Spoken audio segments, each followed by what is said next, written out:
हाथरस कांड को लेकर योगी सरकार और योगी की पुलिस पर तो संवेदनहीनता का आरोप लगा ही। मामले को लेकर योगी सरकार जिस तरह से पल्ला झाड़ते हुए और सभी आरोप साजिशकर्ताओं पर लगाती दिख रही है, उससे लगता है मानो योगी सरकार मामले में अपनी साख बचाने की कोशिश कर रही है। उसके बाद जब पीड़िता से रेप की बात को ही इनकार कर दिया गया, इस बात से समाज का एक तबका खासा नाराज दिखाई दे रहा है। मारपीट की बात को पुलिस ने आसानी से स्वीकार किया है, जैसे अपराध तो रेप या गैंगरेप होता है।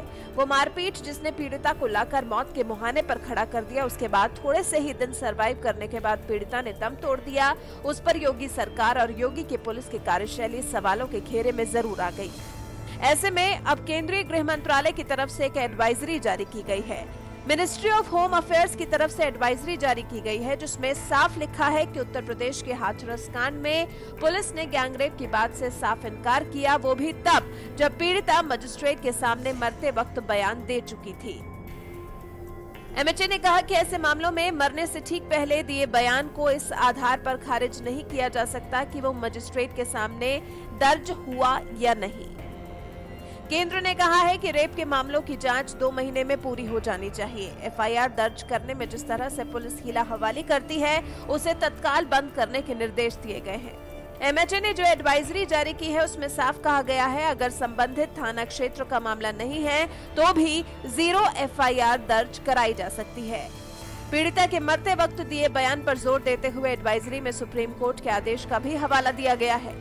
आईपीसी और सीआरपीसी के प्रावधानों का उल्लेख करते हुए राज्यों और केंद्र शासित प्रदेशों को एडवाइजरी में महिलाओं के खिलाफ अपराधों को लेकर जरूरी कार्रवाई के बिंदु गिनाए गए हैं, जिसमें एफआईआर दर्ज करना, फॉरेंसिक सबूत जुटाना, 2 महीने में जांच पूरी करना और यौन अपराधियों के नेशनल डेटाबेस का इस्तेमाल करना शामिल किया गया है।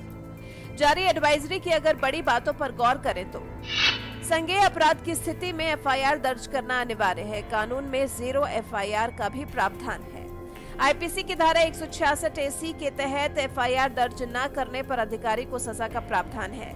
सीआरपीसी की धारा 173 में बलात्कार से जुड़े मामलों की जांच 2 महीनों में करने का प्रावधान है। एमएचए ने इसके लिए एक ऑनलाइन पोर्टल भी बनाया है, जहां से मामलों की मॉनिटरिंग हो सकती है।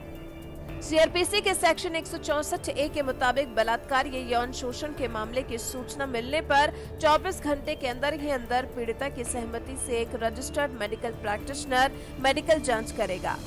इंडियन एविडेंस एक्ट की धारा 32(1) के मुताबिक मृत व्यक्ति का बयान जांच में अहम तथ्य होगा।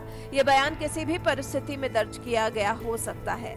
फॉरेंसिक साइंस सर्विसेज डायरेक्टरेट ने यौन शोषण के मामलों में फॉरेंसिक सबूत इकट्ठा करने, स्टोर करने की गाइडलाइंस बनाई हैं, उनका पालन हो। अगर पुलिस इन प्रावधानों का पालन नहीं करती है तो न्याय नहीं हो पाएगा। अगर लापरवाही सामने आती है तो ऐसे अधिकारियों के खिलाफ सख्त से सख्त कार्रवाई होनी चाहिए। केंद्र सरकार ने स्पष्ट रूप से कहा है कि यौन शोषण और बलात्कार के मामले में फॉरेंसिक सबूत जुटाने पर फोकस रखा जाए। अगर जांच में लापरवाही हो तो अधिकारियों पर सख्त कार्रवाई के भी निर्देश दे दिए गए हैं। देश भर में महिलाओं के खिलाफ हो रहे अपराध, क्योंकि रेप या गैंगरेप की वारदात सिर्फ हाथरस तक ही सीमित नहीं है, पूरे देश में महिलाओं के खिलाफ अपराध जोर पकड़े हुए हैं। देश के कुछ राज्य तो ऐसे हैं जहां से रोज बलात्कार की वारदात की एक नई कहानी निकलकर सामने आती है। अब जब गृह मंत्रालय की तरफ से एडवाइजरी जारी की गई है तो देखना दिलचस्प होगा कि राज्य सरकारों पर इसका क्या असर देखने को मिलता है। आपको एमएचए की गाइडलाइन से कितनी संतुष्टि है, हमें कमेंट कर अपनी राय जरूर बताएं।